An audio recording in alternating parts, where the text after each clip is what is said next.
신약성경 에베소서 5장 14절. 신약성경 에베소서 5장 14절로 17절까지를 같이 한번 읽어볼게요. 그러므로 이르시기를 잠자는 자여 깨어서 죽은 자들 가운데서 일어나라. 그리스도께서 내게 비치시리라 하셨느니라.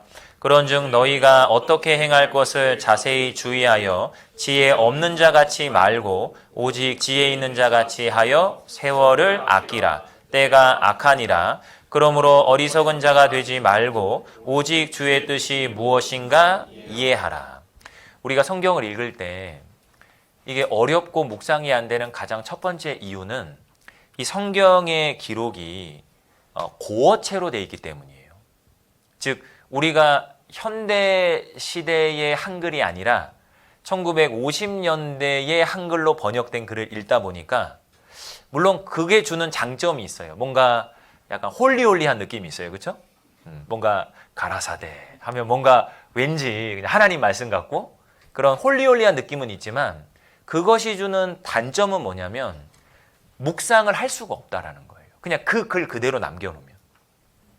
그래서 우리 청년들은요, 성경을 읽을 때 반드시 이 구절을 내가 쓰는 언어로 바꿔야 돼요. 그래야지만 묵상이 가능해요. 묵상이 안 된 말씀은 그냥 문자입니다.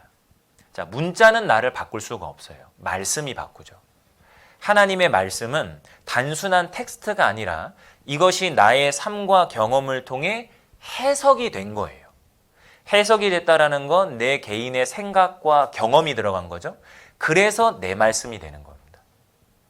누군가는 창세기 1장 1절을 읽고 지나가요. 너무나 익숙하고 쉬우니까. 그러나 누군가는 그 창세기 1장 1절 말씀을 통해 삶의 큰 고난을 이겨냅니다. 제가 직장 생활하면서 정말 어려운 시기를 겪었는데 그때 제 그 어려운 시기를 견딜 수 있도록 힘을 준 말씀은 창세기 1장 1절이었어요. 너무나 당연한 말씀, 너무나 쉬운 말씀. 태초에 하나님이 천지를 창조하신 그 말씀의 묵상이 제 믿음을 지켜줬습니다. 그래서 그 말씀은 제 말씀이 된 거예요. 그 말씀은 객관적인 진리일 뿐만 아니라 내 묵상을 통해 내게 된 거죠. 그러다 보니까 그 이후에 겪게 되는 많은 유혹과 어려움 속에서도 그 말씀이 나를 지켜주는 겁니다. 구약 성경에 자주 이런 비슷한 뜻의 말씀들이 나오죠. 하나님은 하나님의 사람이 어려움에 처했을 때 그를 어떻게 돕냐면 두 가지 방법으로 돕습니다. 첫 번째는 하나님의 사람을 보내줘요.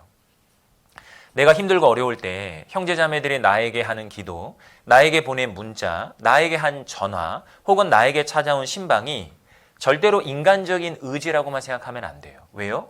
하나님은 하나님의 일을 하나님의 사람들을 통해 하시기 때문이에요.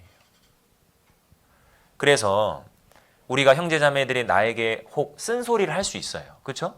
형제님 오늘 왜 옷을 그따위로 라고 말은 하진 않겠지만 뭐 그런 뉘앙스로 말할 수 있죠.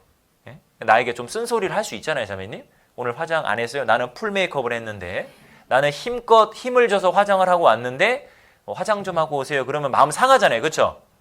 그런데 그 말을 그래요. 하나님이 저 말 속에 하나님의 뜻을 담아놓지 않으셨을까? 자, 이 믿음을 가지고 해석해내면 이제 그 속에 담긴 하나님의 뜻을 받을 수 있는 겁니다.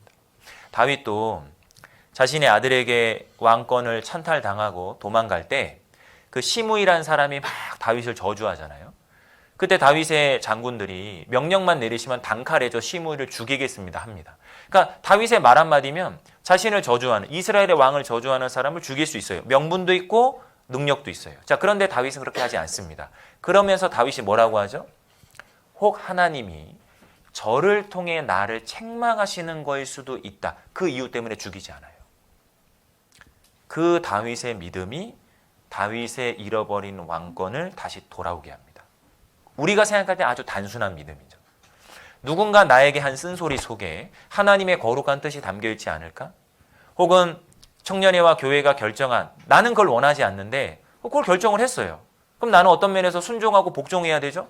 그런데 그거를 쓴 마음으로 불편한 마음으로 할 수도 있지만 혹 이 결정 가운데 나는 불편하지만 이 결정 가운데 하나님의 선한 뜻이 있지 않을까? 그게 성숙한 신앙이라는 거예요. 그거를 받으면 그건 내게 되고 그걸 받으면 하나님은 그때부터 나에게 은혜의 문을 열어주십니다. 이 은혜의 문이 열릴 때요. 우리가 정말 신앙의 깊은 것들을 경험하는 거예요. 그래서 이 말씀도 그냥 이렇게만 읽으면 안 되고 내가 이제 성경 읽기를 하잖아요. 그때 정말 내가 이 구절들은 묵상하고 싶다. 나만의 언어로 바꿔서 기록해 보세요. 그러니까 한마디로 나만의 성경을 만드는 거죠. 그래서 저도 청년 때 성경은 꼭 이렇게 노트 성경, 열린 노트 성경 같은 걸 읽고 두고 거기다가 이제 묵상하고 싶은 구절들을 표시를 하고 또 묵상 노트를 만들어요. 그 묵상 노트의 첫 번째 일은 뭐냐면 좋은 구절을 내가 쓰는 언어로 이렇게 바꾸는 거예요. 나만의 정말 성경을 만드는 거예요. 안 돼요, 목사님. 하나라도 더하거나 빼면 안 된다고 하셨어요. 이건 더하거나 빼는 게 아니에요. 성경은 원래 번역이라는 과정을 통해서 전파되잖아요. 그러니까 한마디로 내 언어가 아닌 구절을 내 언어로 번역하는 거예요. 그러니까 의미를 더하거나 빼는 게 아니라. 그래서 그 노트를 쭉 만들다 보면 그 정말 힘들 때 저는 이제 제 묵상 노트를 보거든요. 내가 정말 마음에 남았던 구절들을 내 언어로. 그럼 어떤 일이 벌어지냐면 그러니까 내가 나에게 해주는 말이 돼요. 시편에 보면 이렇게 시작하는 구절들 있죠. 내 영혼아. 자, 이 기자는 지금 누구에게 말을 하는 거예요? 자기한테 말을 하는 거예요. 그래서 시편에 있는 기도는 두 방향을 갖습니다. 첫 번째는 나의 주님을 향한 기도예요. 내 주님 여호와여. 하지만 이것 못지않게 많은 내용은 놀랍게도 내 자신에게 하는 말입니다. 내 영혼아. 두 가지가 다 필요한 거예요. 근데 우리는 보통 기도하면 이쪽 방향만 열심히 했죠. 물론 열심히 해야죠. 근데 동일한 노력을 반대 방향도 해야 돼요.